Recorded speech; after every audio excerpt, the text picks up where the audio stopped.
Good evening, everyone. I don't know if I said this earlier, but my name is Jim Hawk, and I'm the Executive Director of Neighbor to Neighbor. I want to welcome you to the Neighborhood Passion Affinity Network. The purpose of the network, for those of you who are new, is to bring together neighbors, community partners, and other key stakeholders around 8 key neighborhood passions: crime prevention and reduction, beautification and the environment, neighborhood planning and development, making our government work for our neighborhoods, neighborhood preservation, community and diversity, caring for our neighbors, and effective neighborhood organizing. Tonight, we'll be focusing on the 4th passion, making government work for our neighborhoods. Before we get started on the topic, it's been our custom to go around the room briefly and just introduce one another. We'd like for you, if you would please, to share your name and the neighborhood that you live in, and then in one sentence or less, we pay a lot of taxes. What's one thing that you really appreciate that those taxes pay for? All right. What's one thing that you really appreciate those taxes to pay for? So your name, your neighborhood that you live in, and one thing that you appreciate those taxes to pay for. I'll start. I'm Jim Hawk. I live over in historic Edgefield in East Nashville. And one thing that I appreciate the taxes pay for are our schools. And we're just going to go around the room, and whoever speaks gets to choose the next person. So I'm going to go to the center square, which tonight for me is Jordan Huffman. Hi, everybody. My name's Jordan Huffman. I live over in the Villages of Riverwood. I'm the Vice President of the Donaldson Hermitage Neighborhood Association. And one thing that I'm thankful for that taxes pay for are all the employees, all the city employees. I'll go over to Ingrid. Hi, my name is Ingrid Campbell. I'm with the McFerrin Park neighborhood. And what I'm really happy about the taxes paid for is maintenance of the roads. So, and who would I pick? Randy, you're next. My name's Randy Ward, and I'm with the assessor's office. And I actually live in Madison, but I'm here to listen to Assessor Wilhoite's presentation. And thing I'm most thankful for is probably right now trash pickup and recycling, because we just got it out here about a year ago. So, can I pick Tricia France? Hey there, I'm Trish France. I work for Neighbor to Neighbor, and I'm the president of Caldwell Abbey Hall, and I'm very thankful for our police and fire. And I will choose Regina. Thanks, Tricia. I'm Regina, and I live in Englewood, and I'm in the Maplewood Heights Jerry Baxter neighborhood. And I saw your invite, and I thought this would be interesting information to get. And I believe someone's already mentioned this, but I'm very, very thankful for Metro Nashville Police Department and our fire department, which is like a block away from me. Thanks, Regina. Welcome. This is your first time here. Yes. Who would you like to choose? I am going to choose Nicholas.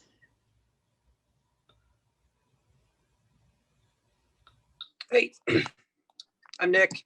I live in Glencliff area, and I'm thankful for libraries.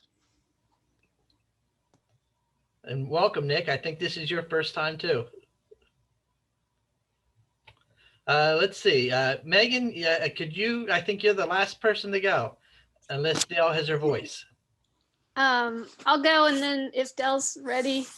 I'm Megan Hayes. I live in East Nashville, Rolling Acres, so I'm adjacent to Little Hollywood. I'm really glad that my tax dollars pay for public health. Mm.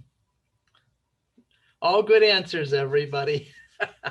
Good. Dale, are you on yet? All right. Let's move forward. You know, it is, and we're gonna introduce Vivian Wilhoite in a second, so I'm not gonna make her go now. I do want to welcome you. Tonight is a good topic for us. We've had a super huge tax increase, primarily because we haven't raised taxes in years. And so now we're faced with this gigantic tax increase for our properties, and people are concerned about it, and it's coming due at the end of February for everybody who pays property taxes. And there's always questions about how the appraisals work, and is there anything I can do to get my appraisal value down, or do I really have on a fixed income? Do I really have to pay that much money? And so there's only one person in this city who really knows everything about the property appraisal process. And that is Assessor Vivian Wilhoite, who tells you no, she doesn't, but she probably knows more than any of us. And so we asked her to join us this evening. It's a wonderful topic just before the Christmas holidays, because we need to know this. And so Vivian is here tonight. She has been a longtime supporter of Neighbor to Neighbor. Yes. I believe that my first days here, even 8 years ago, I was seeing her walking through our halls and visiting with people. So we're glad to have her tonight. And she's going to share with us for about 10 to 15 minutes. And then, we're going to open it up for any questions that you might have. So I'm going to go to mute and turn it over to you. Welcome, Vivian. Thank you, Jim. I appreciate you having me here tonight.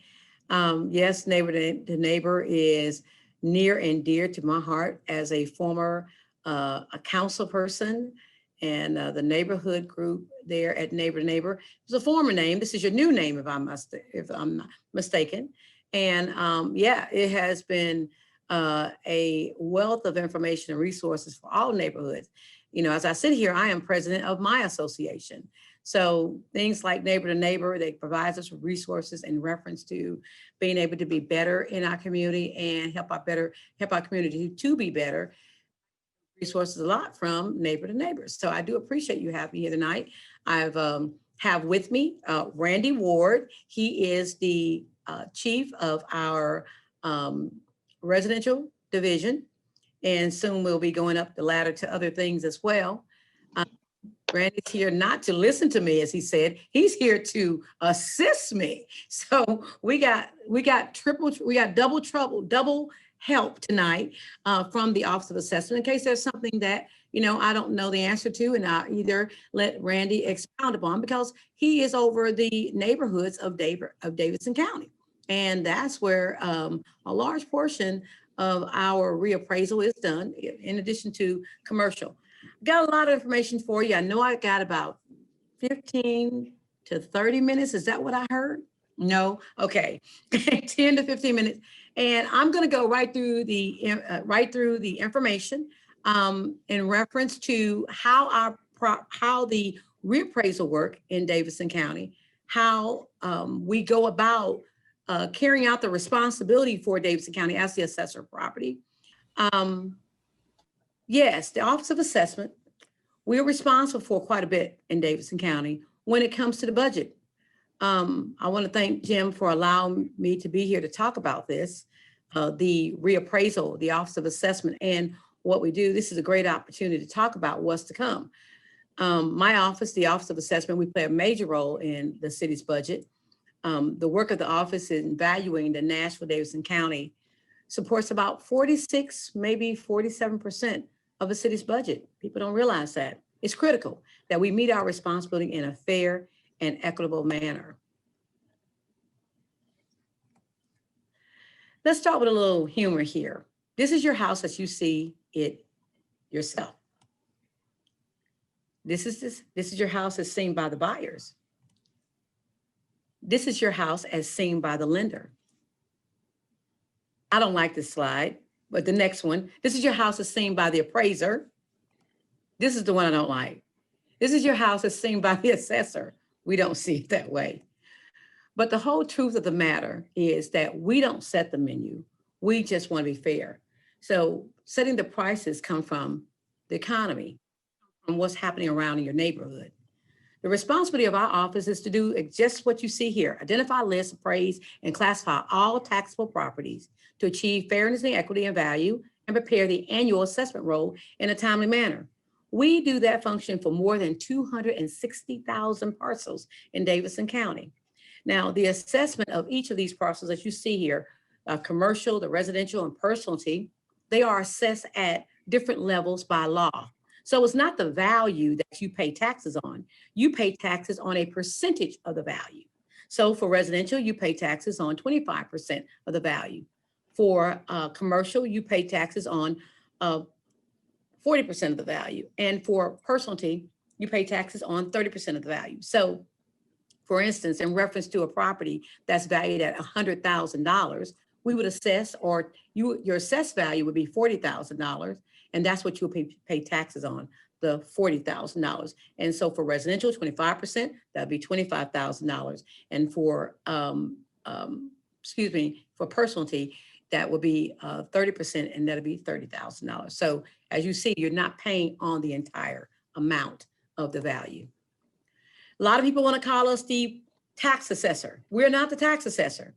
This frame right here kind of lays it out for you. This chart says clearly we are not the tax assessor, we're the property assessor. And people like to say that, but that's been a long term. Look at to the left of the property, to the left of this chart here. Your left, my right, I always get that mixed up. The assessment function, as you can see, is assigned to this office. And that's where we identify the property, list, classify, and evaluate all taxable properties. That would mean properties that are not owned by state, local government. That's property that are classified as being exempted, such as churches, hospitals, schools. We do not set the values for those properties. And we do this valuation every 4 years. In 1993 is when we got the permission from the State Board of Equalization to do valuation every 4 years. So the last time we did our reappraisal was in 17. So that means the next time we do our reappraisal will be in 2021. But if you look to my right, your left side of the chart, that is the taxation function. The taxation function lies with the city and county legislative body. So that would be your mayor and the Metro Council. I'm not trying to throw them under the bus, but they are the real tax assessors. Truly, they are. They decide how much taxes you will pay. We set the value and we tell you how much you're worth, but they say how much of that value you will pay in taxes. The tax roll is provided to the county trustee, and then the tax rate of what you're going to pay is applied by the county trustee, and the county trustee applies that tax rate to your value and sends you a bill. So they're the tax assessor. We're the good people. We tell you that you're worth $1 million every day. How about that? Why do we reappraise? Well, for one, we're obligated. The state law allows for the county to set their own obligation of when to reappraise, 4, 5, or 6 years. Davidson County chose 5 years. So the next reappraisal will be in 2021. And in the first 3 years of the reappraisal, after it's done, we start to do visual inspections that we are required to by law. And we can't just wait to right in the year of the reappraisal to do this, because imagine us trying to do visual inspection of 260,000 plus parcels. It's literally not possible. And in the 4th year, we calibrate the models in order for us to do our analyzing of the values, and the models are established to establish values for each parcel in Davidson County. Now, the second important reason why we reappraise is because in the last reappraisal, the values in the market did not change uniformly. So in order for us to establish that equity, we have to do a reappraisal to restore the equity and values. That prevents a person who is in a cold, depressed market from paying more than their fair share. And we don't want that. We want people only to pay their fair share. Now, how do we reappraise? Well, we don't do what is called some wild blank guess. Can you imagine what goes in that blank? Exactly. We don't do swags. We definitely analyze the market with best practices. We analyze the market by using the cost, income, and market approach to value. We also are under the authority of the Uniform Standard of Professional Appraisal Practices. And we're also governed by the State Board of Equalization and the guidelines that they set out. So in other words, we are actually governed by law. We have to establish these values as a 1/1 of each year. So as I stated, the market and the sales approach is sometimes called the sales approach. Many people call it the market approach. It's one of the most common approaches to valuing property in a mass appraisal market. I say mass appraisal because remember, mass appraisal is what we do. Fee appraisal is what many people obtain for their individual properties. If you were going to get a loan, you go to the bank or some loan entity and they provide you with a value and they get a fee appraisal. While we do mass appraisal, that is a mass amount of parcels that's in similarity and characteristics at one time to apply a value. So that is how we establish market value in a mass appraisal level. Now, this is really critical. I want you to really understand this. Reappraisal is not designed to raise revenue. I repeat, the reappraisal is not designed to raise revenue. This is one of the issues that came out in 2017 when what is called the certified tax rate was not increased. It was a revenue neutral tax rate. That means there was no revenue that came from that tax rate that was never increased in 2017. And as you said earlier, Jim, there had not been a tax increase in so long. You're right, had not been a tax increase since 2012. And when the reappraisal was done in 2017, the certified tax rate was not increased either. It was the lowest tax rate in Davidson County history, and it was a revenue neutral tax rate. So that was an opportunity missed at that point. But like I stated, the Office of the Assessor, we influenced that tax rate, which is the certified tax rate, but statutorily that certified tax rate is established as a result of the reappraisal. So as a result of the reappraisal, the city cannot get a windfall of money on existing construction. They get their money from the new construction, new improvements, from improvements on property. And that's where the new monies revenue usually come. In order to establish that certified tax rate, it is adjusted. So, and usually it's adjusted downward. So as I stated before, in 2017, the certified tax rate went from 4.516 to 3.155 per $100. And as I stated before, that was a revenue neutral tax rate. So there was no money generated from it. And the increase should have been reviewed or looked at in order to ensure for the city to pay its bills.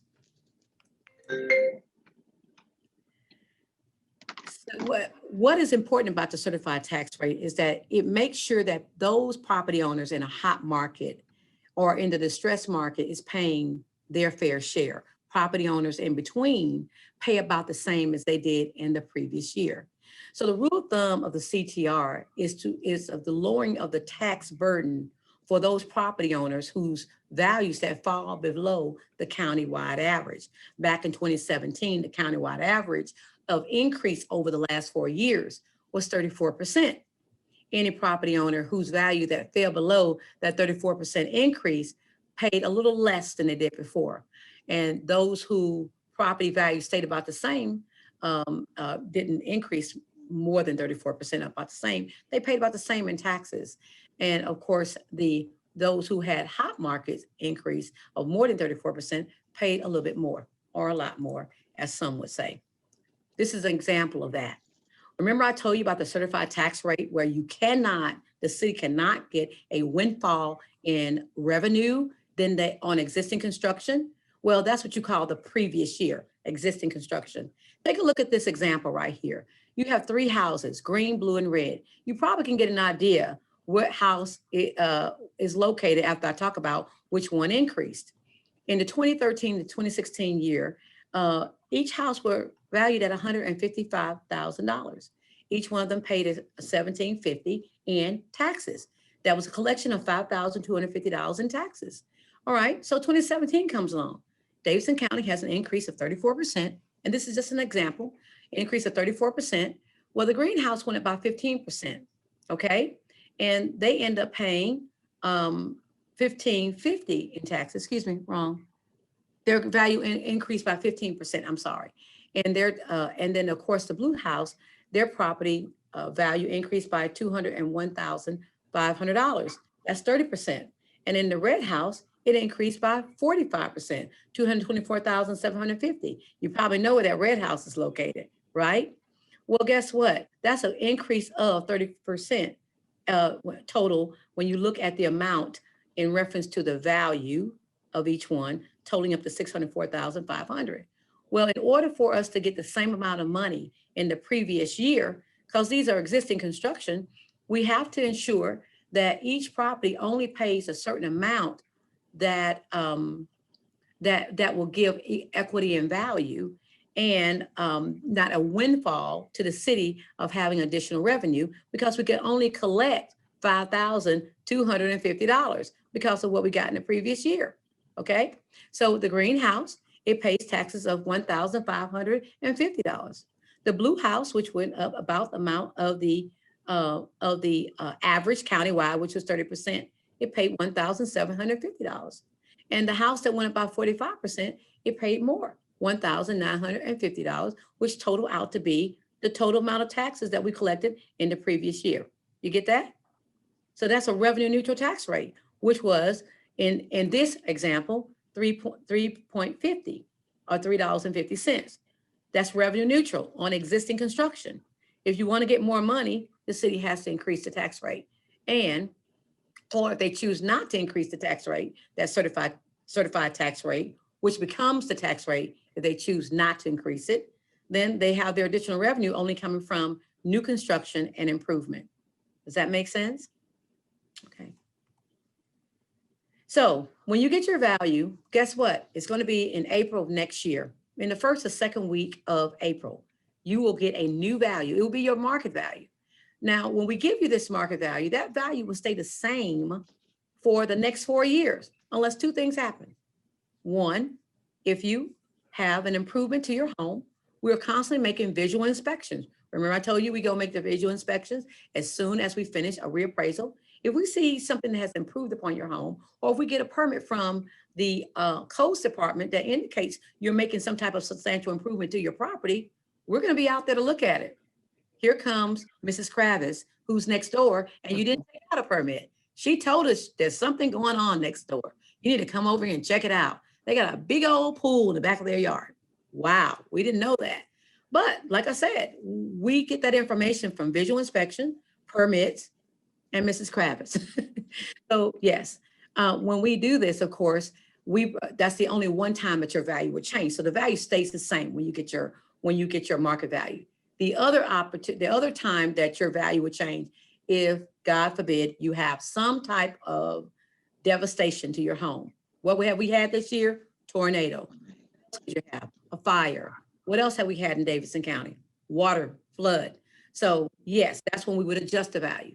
But when you get your value next year in April, in the second week of April, you will have the right to appeal. Property owners will receive that new market value. And if you disagree with it, we want you to appeal so that you can have these opportunities to let us know more about your property. We believe that you know more about your property than anyone. And there are 3 opportunities where you can do this. This is the informal review. This is where you're going to tell us a little bit about your property, and you can do it yourself. You can pull some of the comparables, because all the sales are on our website, and you can choose and say, oh no, Vivian, our property is not worth that much. This house over here sold for X amount. This house over here sold for X amount. But what we want you to know, we're not going to choose the highest value property in order to set a value for your home. So don't you choose the lowest. And we're going to talk about it. But of course, we want to remain open and being very transparent in reference to how we arrive at our value. As I stated, the informal review is a great tool that you'll be able to use, and you'll be able to do it yourself. The next step will be the formal appeal. That's where the rubber meets the road. this road, this is where you go before the independent board of the Metro Board of Equalization. And then of course, the last step would be at the State Board of Equalization. In the informal review, how easy it's going to be. And we're going to work with neighbor to neighbor to make sure you have this information. We want you to tell us about your property. Why? We believe in the product that we're going to give to Davidson County. We have some incredible folks on staff who are credentialed, such as Randy Ward. Say hello, Randy. Randy Ward, who's chief of our residential. He can't say hello yet. I'll show you him, but you can say hello. They're looking at the screen here. But yes, we want to hear from you. And he's has all his credentials. He's certified and what have you. And we love that about this office, that we provide, we go out and get ourselves credentialed so that we are the professionals that you want us to be in this office. And in an informal review, those opportunities would be able to be provided to you in this COVID time and before COVID online. You'll be able to call in and provide us with your own informal review in reference to why you believe your value should not be what it is. And a decision will be provided to you in early May. Now, here's the information in reference to the informal review. You'll be able to do it, which is best online. You'll be able to call our office and talk with one of our appraisers. They're gonna have we're gonna have a call center open up for you to give us a call, or you can set an appointment for a teleconference for the informal review at our office number. That's what the office number is now. And the deadline is gonna be somewhere in the month of April of 2021 at 4 p.m. And 4 p.m. is what is consistent. And of course, the month of 2020, the month of April is consistent. Of course, next year being the reappraisal. But we will be working closely with organizations like Neighbor to Neighbor to make sure you know what is the date and deadline in order to provide your appeal. If you disagree with the informal review results, guess what? You can file an appeal to the Metro Board of Equalization. This is, again, where the rubber meets the road. This is the independent board. There will be a deadline. There will not, that's not funny. There will be a deadline. And the deadline is going to be one that is definitely, they're not going to be listening to the fact that the dog ate your notice. It's not going to fly. When 4 p.m. come, you might just have lost your opportunity to appeal your value to the independent board. And it may stay that way until the next year, because you can appeal every year, truly. And then after that, the next step is to the Metro Board of Equalization. Now, remember, unless you appeal, the last written notice that you're provided with is going to be your final value. And that value will be effective as of 1/1 of 2021. It's important that you file timely and meet all deadline dates. When the tax increase passed in June of 2020, there were a couple of things that we want to highlight here. First of all, as I stated before, the assessor of property and my staff, we are not the ones that set the tax rate. The property tax rate is set by the mayor and or the Metro Council. I say and or because, as you know, in this last reappraisal, in the last tax rate setting, the mayor proposed the tax rate and the council changed it. The mayor proposed $1 and the council decided a little bit more was needed, which was $1.06. We are only responsible in this office for setting the values for real, personal, and commercial properties. And I stated before about the mayor and the council, they set the tax rate. So they are the real tax assessor. And something that you already know, but I do want to bring attention to it. We are a two tax rate county, okay? You have your general service district and your urban service district. The general service district, as a rule of thumb, is those places that pay, those areas of Davidson County that pays for their trash to be picked up.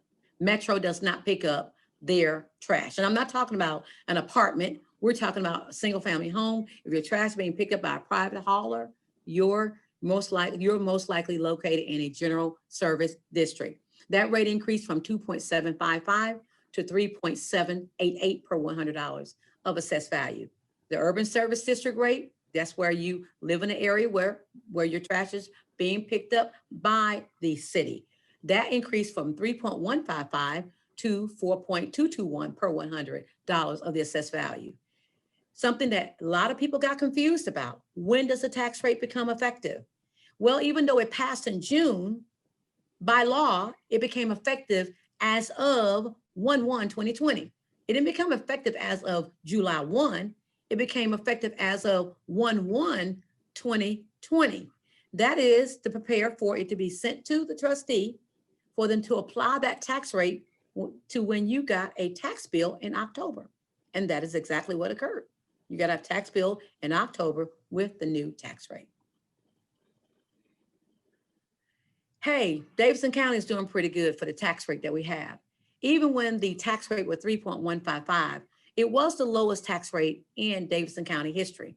But even with the tax rate increasing to 4.221, we are still the lowest tax rate than the other 3 major cities for the past 30 years. Isn't it amazing? Now look at this. We have Davidson County at 4.221, Knox County at 4.5838. County got what? UT, the Vols. Hey, we got the Titans, and we're at a lower tax rate. That's pretty awesome. Hamilton County, their tax rate is 5.0422.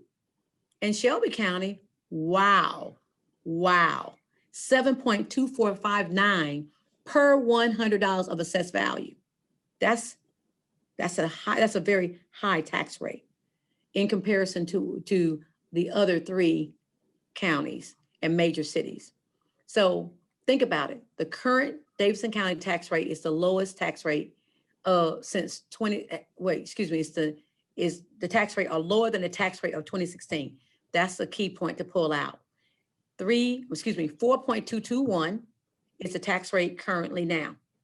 In 2016, the tax rate was 4.516. So that tax rate we have today is still lower than the tax rate of 2016. And Mr. Hawk said it earlier. Prior to the recent tax rate, there had not been a tax increase since 2012. Pretty amazing. I think it's pretty amazing. We get a lot of bang for our buck here in Davidson County. Think about your neighbors, friends, be a brother's keeper. I think it's very important that for the Neighbors to Neighbor organization to continue to put out how someone can get help in reference to paying their taxes. You have the tax freeze, tax relief, and tax deferral programs. These programs are administered by the Metro trustee. The tax freeze and relief program, you must qualify by April the 5th of each year. So the last qualification that was April the 5th, because of COVID, it got changed or extended to July 1. So the deadline for this year has passed. But now we're about to go into another term of tax payments, and you have until April the 5th of next year to qualify before the next tax bill come out. The Tax Deferral Program, which is I think a world's best kept secret, you have until December the 31st to qualify for that program. That's a program where you can defer your taxes until either you pass away or until someone wins the lottery or until maybe one of your deadbeat kids start helping you with your taxes. How about that? But nevertheless, it is a tool in the toolbox to help someone who is needing help when they're on a fixed income. I encourage you strongly to reach out to the Davidson County Trustee's office. That is Trustee Erica Gilmore's office and her incredible staff. And I'll give you some information for that. Well, I did have that here. Hold on. The telephone number is 615-862-6330. The number is not here, but I have provided their website. This is also a world's best kept secret. I love to tell people about this program. I learned about it when I was on the Metro Council, and it's still in existence. Please tell your neighbors about this program. It is called the Property Tax Assistance Program for Seniors. It is administered by the Metro Action Commission. Yes, the deadline has passed, which was June the 30th. Again, you got another tax timeline coming up, but this program will help those who are of the age of 62 or older and they're past due on their taxes, which could happen because you have a deadline of paying your taxes by February the 28th of next year. So if you have a neighbor, a friend who needs help on their taxes, they meet the age qualification, you have some help there at the Metro Action Commission, and they will provide up to $500 assistance on the tax bill. That is incredible. That's great. And these are some of the tools in the toolbox that we want to keep people informed of so that they can get help in paying their taxes. I encourage you to tell everyone, contact the Metro Action Commission at 615-862-8860 and the extension, and I've checked it and it still works and it's still where you should call, and that is 70124. You know, with all this moving around with COVID and people working from home, you got to make sure these numbers actually work some more, you know, it's still, you know, and so I kind of check these numbers to make sure, yeah, it's still a warm body at the other end of the phone. And we want to make sure of that so that people can get the information quickly. You can calculate your tax payments on our website, which I think is pretty awesome, and we love that. You can go to www.padctn.org, click on services, and then select tax rates and calculator. And there you can calculate your tax rate, your tax payment there on our website. We have a new website that's coming and not around the corner, but we're looking forward to rolling it out. And maybe I can partner with Jim Hawk and his group there to do a soft opening of our website when the time comes, so that neighborhoods can get the first chance of seeing how it works. That would be phenomenal. We got to talk about that. What do you think, Jim? All right, good. So on Monday, June 1st, 2020, we returned to walk-in constituency services. Prior to that time, of course, we were like other businesses, closing temporarily, but we were working behind the scenes here in the office. Now, as of Monday, June 1st, we're not open to walk-in constituency services, but we are open to constituency services coming to our door, calling us. If they need to come in and we need to sit down and talk with them, we can. If they need to meet with us in person, that still is available, but we like to set that meeting in advance.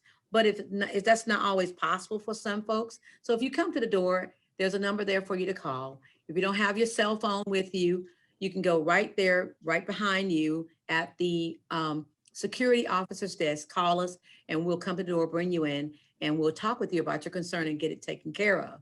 But your inquiries will still be responded to, whether you call us by phone at 862-6080, because we're here. If you email us at assessorweb@nashville.gov, we're answering the email expeditiously. You can snail mail us always, still at P.O. Box 196305, Nashville, Tennessee, 37219-6305. And we want you to check out our website, because there are some of the things that people call us about, like forms, and there are Q&As. There's a Q&A section there that can answer some of your questions that you may not need to speak with us. But listen, we always are ready and willing to speak with the constituency we serve, and that is the people of Nashville and Davidson County. We thank you, neighbor to neighbor, and we always want you to know it is our pleasure to be of service to you as we do all of the good we can in every way we can for all of the people we can while we can. We live by that, and that is what my staff, they absolutely work by, and we thank you for the opportunity to be of service to you and the people of Davidson County. Thank you.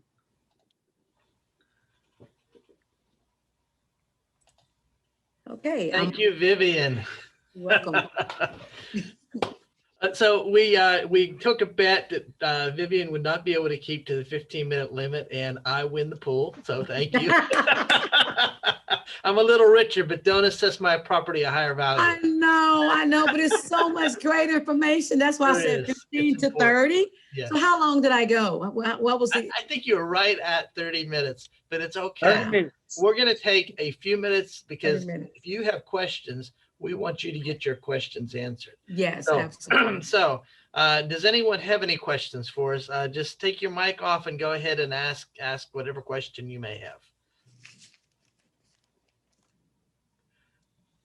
I just, it's less of a question, more of a statement. I had a question coming in, but you answered it.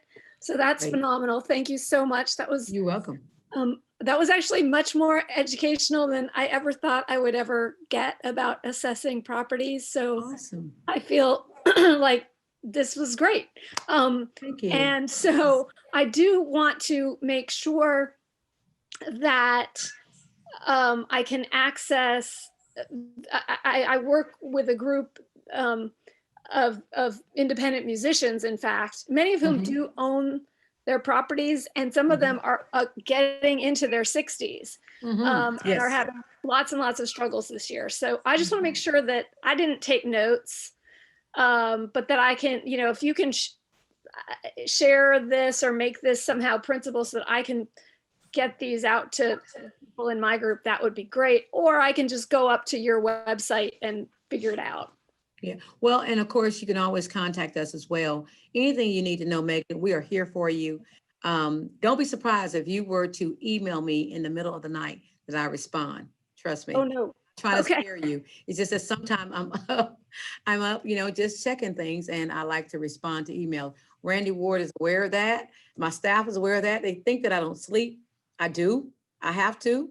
Otherwise, I would never get nothing done. But of course, we are very much, you will not be bothering us. Contact us. Okay. Ask the question. We want you to understand it. And also, I want She to. would text me at 3 in the morning. Do what? She She'll would text- text me at 3 in the morning sometimes. That's been often. Yes, yes. But you know, the work starts when you start. So that's how I see it. But he's kind, he's sweet. But yeah, they don't respond to me at 3 in the morning. I wish they would, you know, but no, I'm just kidding. But nonetheless, I do want to offer up to you and the other neighbors who will be watching this to reach out to our office to do this presentation to their community. We want to do as many as possible.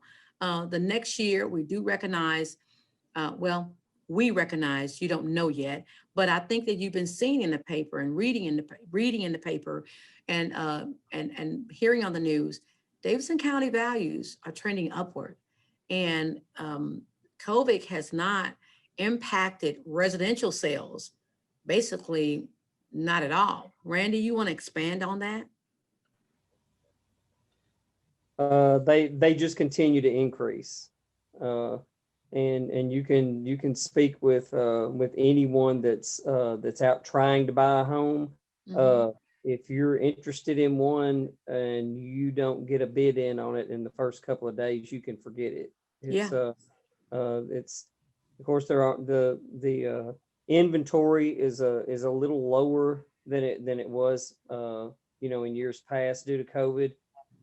And so that's lending a little bit to the value still going up, and people aren't stopped. They haven't stopped moving to Nashville. So they say it's a. I have the ghost of assessor's pass in here. I'm sorry, my lights keep blinking on and off. But yes, it's a seller's market. It is amazing the values and how houses just don't stay on the market very long. And we're going to have sales to choose from in order to arrive at values on many of these properties. And people are going to say, wow, are you crazy? And no, we'll be able to clearly show them that this is what they would get on the open market. So we want to make ourselves available to the people of Davidson County and make sure they have the opportunities and know when they can appeal their values. Knowing those deadlines is going to be very important. Yeah, and I think you said earlier, but you can go on to our site and you will be able to pull those sales that are occurring right now and make comparisons of those to your home to see about what your value is going to be. And if you receive it in the mail, receive the new notice in the mail in April and you believe it's too high, we want you to contact us. Yeah. One thing, you look at your value right now, if you haven't made any changes to your home, that on our website, what is your value? That is the value from 2017. Some may say, when they look at our website, say, the assessor's office have our value so low. Well, it's for tax purposes. It's not for using to go and sell your home. You want to have a current fee appraisal done to know what is your current value. And as I stated before, the value that we provide you with and the reappraisal year, we provide you the last value in 2017. when we provide you that value in 2021, that value stays the same for the next 4 years for tax purposes.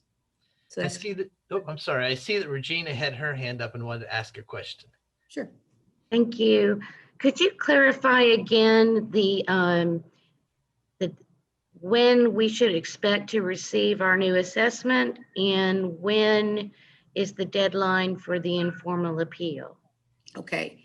We expect you to receive your new value of your home, its market value, by the first or second week of April.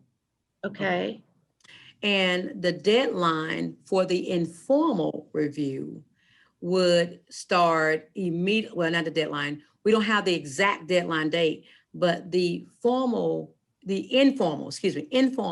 review deadline.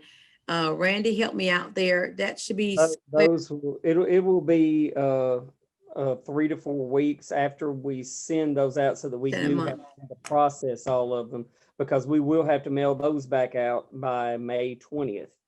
The decisions from the informal reviews. and that's the informal so it's review. a very narrow time frame then, right? Yes, for the informal review. But after that- you have to do the informal before you would go to the board, right? No. No? You do not, it is not, you do not have to do the informal before you go to the Metro Board of Equalization. Oh, Mhm. so it's not like an Informal review is really appellate given as a courtesy. process.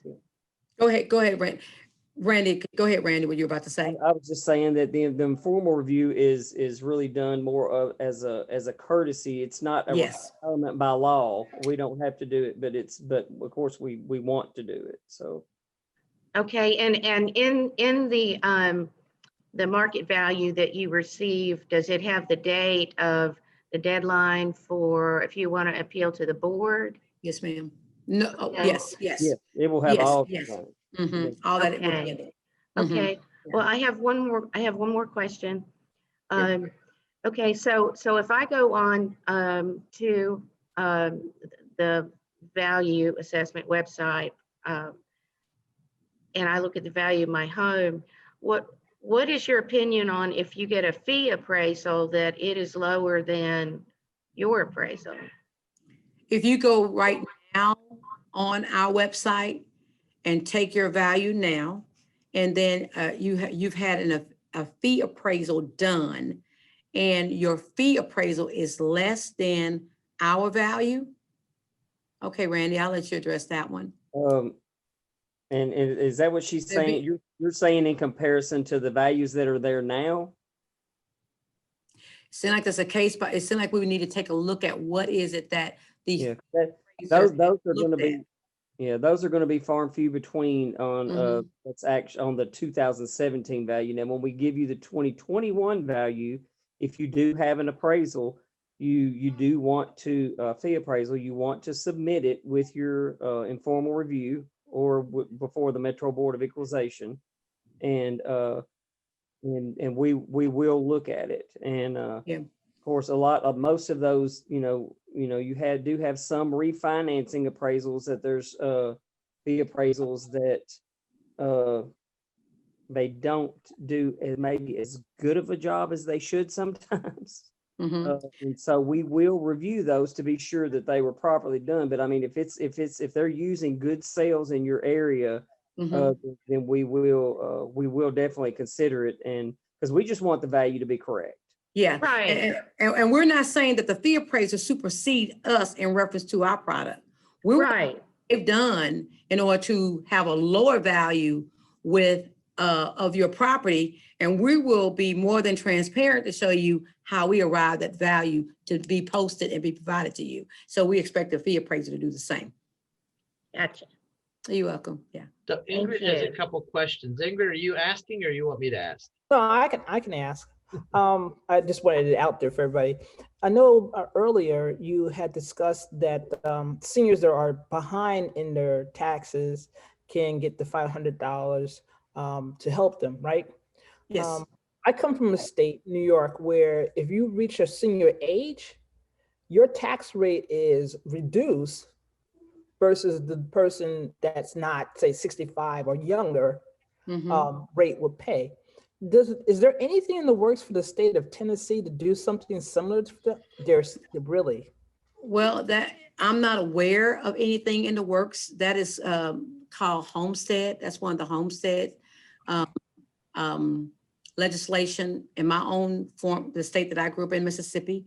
They have that same similarity of a law where you reach a certain age and you don't pay any more taxes or something, or a reduced amount, all because you reached the age of 75 or 85 and you still own your home and you still live in your home. But I'm not aware that is of a program like that available in Tennessee. I can tell you for sure, no, that there is not a program like that available. The programs that are available are those, the programs that I mentioned earlier, which were the tax freeze, tax relief, and tax deferral program.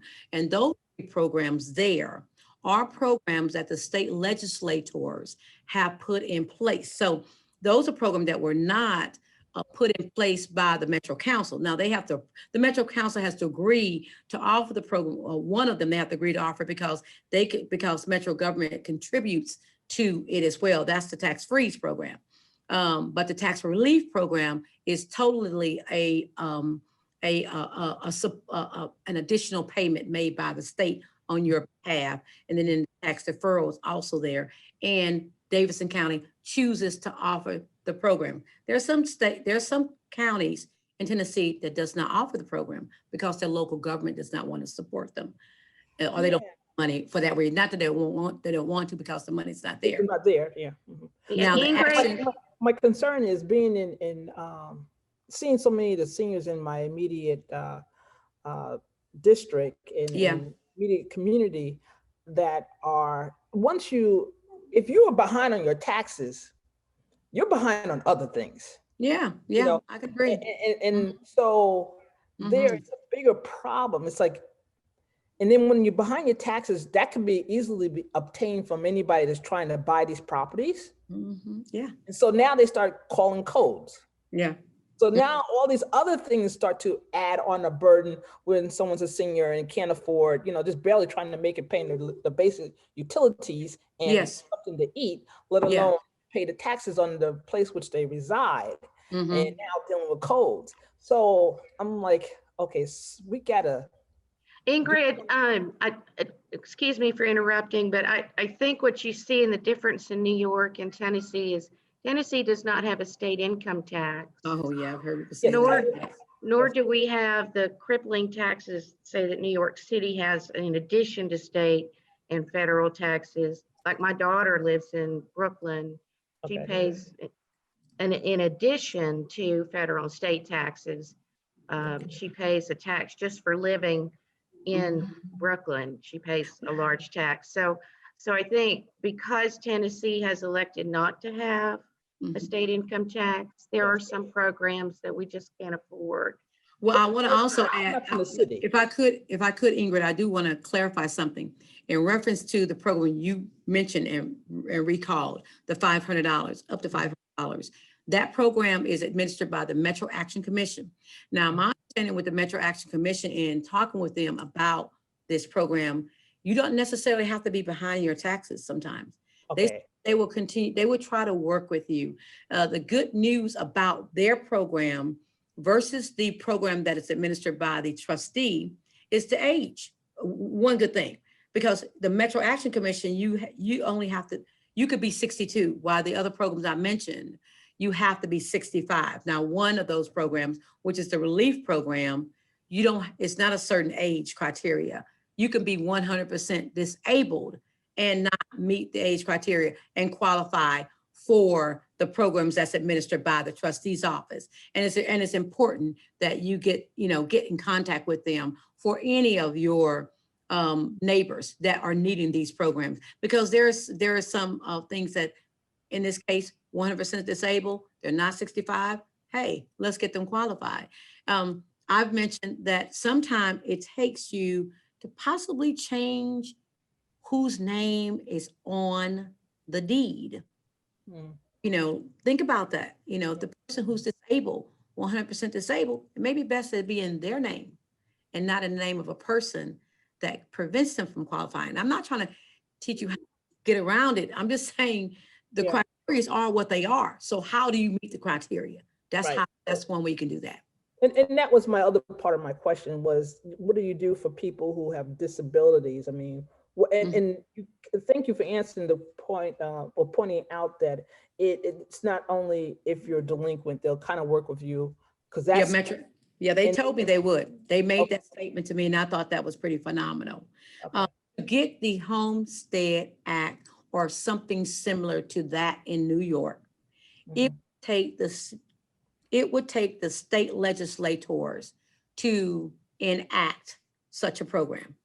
So the case with the qualifying criteria of the existing program, it would take the state to change those criteria. Like right now, I think that the income level could be, and it would be, Trustee Gilmore probably confirmed this. Yeah. I think it's at 125% of poverty level guidelines. In order for them to establish those criteria, how many person household they're following an income guideline. And that stuff is all that information, that data, 100%, 125%, 200%, same way someone who qualifies for a food stamp, it's all laid out in the, oh gosh, it's like a book that's issued every year and it lays it out for you. 1 person household, 2 person household, et cetera, et cetera.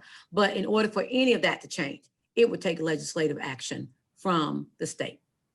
Ingrid, there are 9 area aging agencies in Tennessee. There is one in Nashville that has the information that Ms. Wilhoite has for those that are seniors, that are disabled, that are having trouble, getting health care, paying their taxes, all that information. And Ms. Wilhoite, I'm sure, and Randy shared that with it's called the area, or the AAA, the area aging agencies. And they have all this information with regard to help for seniors. Ms. Regina, to that point, which is very good, it takes all of us to share the information about these programs that are available. Oh, absolutely. Yes. Ones that I've listed in this presentation, they are not administered by this office. They're administered by the trustee's office. They're administered by the Metro Action Commission. But we all have to share the news. It takes more than a few people to share that these programs are available. When I came here, when I started here in 2016 by the blessing of the voters, and I can say that, thank you all, I appreciate you. And if you didn't get a chance to vote for me then, you can get another chance in a couple of years, okay? You got a chance to make up, why not? But my point is that one of the things that I recognize in working with Randy and his staff, they saw where the values of Davidson County was going. And at the end of the day, there was a 34% increase in value from 2013 to 2017. We knew then that we had to get out front and get with organizations like NOAA, get with HOAs, and tell them, this is your agenda from now until April the 5th. And that is to get the word out about tax freeze, relief, deferral. That's what we did. We had the door, people lined outside of the offices qualifying for trying to get on the program, because we knew that those values were going to impact homes. But we were out front saying, this is what you're going to have to do, NOAA. And NOAA took the charge and did a great job with it. Yeah. Same thing, neighbor to neighbor. You have a connection right here to all the neighborhoods in Davidson County. And pushing this information out every day is critical. Why? Because you have a revolving door of people who didn't know about it. Today, I'm 57, but tomorrow I will be 65. I plan on living, okay? But what a difference a day can make to wipe all of my finances out. What could happen? All of a sudden, I am one that could qualify for those programs. So we have to keep telling people about it, and everyone has to do it, not one office, but all of us. Okay. The reason why I asked, I also have a nonprofit foundation that deals with caregivers. specifically. And I know they're in this group, they're falling through the crack. They're so focused on taking care of somebody else, their neighbor or so forth. And I'm trying to see how do you take care of them. And Yes. with the information you provide is helping. Regina, it helps too. Like you said, there's information out there, but it's like there's no connecting dots. I got to find Yeah. out where the dots are. Yeah, yeah. Well, the information that Miss Regina provided, the information is there with the area agency. However, the qualifying agency that qualifies those to get on the program is the trustee's office. So, so getting the information wherever it is, it's got to be everywhere. It is everywhere. But at the end point is going to the trustee's office and making sure you get your people qualified, or going to the Metro Action Commission and getting your people qualified. And the other one I would say is, I'm not saying that it's an assisted program, but if you feel like your value is not what we say that it is, appeal. For your value, show us what are you talking about. You're there, he will tell you.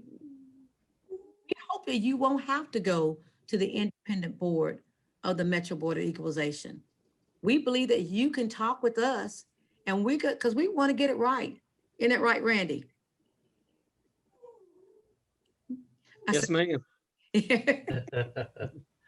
Well, Assessor Wilhoite, thank you for being here tonight. We appreciate you being present. We appreciate everyone. I just want to make a couple notes, program notes. First of all, this is our last session until the new year. We're going to take a winter break. When we come back on January, my note just went away.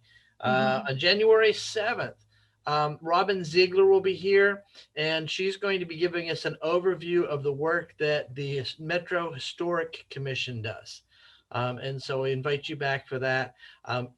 We have a variety of programs. One of the things that I heard discussed tonight is the role of state and how it interacts with the Metro. That is going to be a topic that we cover in the new year on the Neighborhood Passion Affinity Network. I'm not quite sure what the date of that is, but it is coming up. I also want to make sure that you all are aware of two really good programs that are happening in January. First of all, our second class will be happening, or we'll be holding for the second time our course Policy and Zoning 101. And Ingrid Campbell is now on faculty. Hey, Ingrid, for that. She is one of 3 local neighborhood leaders who group teach a 4-session course on policy and zoning. It's for people, and it's for most of us who don't, we are all the time bombarded with those notices about zoning changes, and we wonder what that's about. This is an introductory class that anyone can take on policy and zoning. We have no online classes available, seats available. The only thing we have left now are in person. So that you know, we usually have 32 people that come for classes, but because of COVID-19, we've restricted our in-person learning to 8 people. Everyone is socially distanced at their own table, and we follow all the important protocols, but that's coming up in the January for 4 weeks in January. So you may be interested in joining that class. The other one that's coming up is really important. If you are a neighborhood leader who has been elected chair of your neighborhood organization, or is thinking about being chair of your neighborhood organization, it's the art and science of facilitation. And the meetings that some of us had when we were growing up, just the way we do that today just doesn't fly in this world. And so that art and science of facilitation is really about injecting some new energy into our neighborhood meetings, and thinking of new strategies for having those neighborhood meetings that really engage the entire community. And so if you have an interest in upping your game or upping your neighborhood organization's game when it comes to neighborhood meetings, I encourage you to sign up. We still have in-person and online seats available for that class.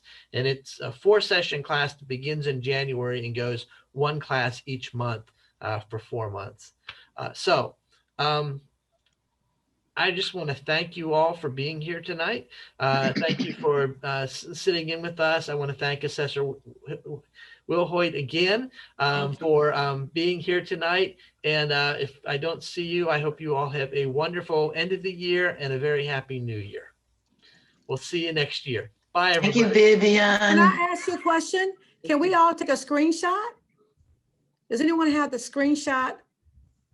Actually, you know, if everyone just smiles, we're taking a video picture and we can do He a records grab. it. Oh, yes, So, that's what I forgot. Everybody Yes. smile on 3. 1, oh, and wave. 1, 2, 3. All right, we got it. Thank you. Y'all have a good night. Thank you. All right, take care. Thank you. Bye-bye. Bye. Merry Christmas, Happy New